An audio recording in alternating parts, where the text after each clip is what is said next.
या तुमच्या सोबतीच्याच जोरावर हा न्यायाचा लढा उभारतोय। पण आज मी एक सांगू इच्छिते, ही घटना झाल्याच्या दिवशीपासून मनोज दादा हे त्या घटनेच्या दिवशीपासून आमच्या सोबत आहेत। त्यांनी या लढ्यामध्ये साथ दिली, पण त्यांची तब्येत ठीक नसताना ते एकही दिवस आराम न करता ते या लढ्यामध्ये सोबत आहेत।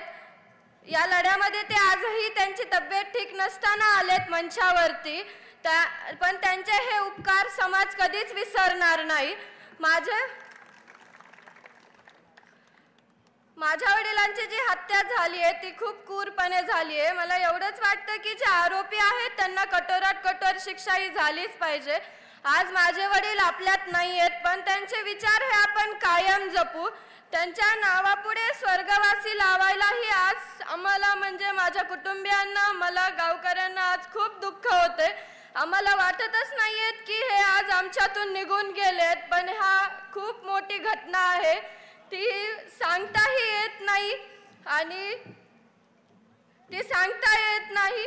माझ्या म्हणजे आम्ही तर आज त्यांची वाटच बघतोय, पण आमच्या घरचा जो कुत्रा राजू आहे तो सुद्धा प्रत्येक गाडीच्या मागे पळत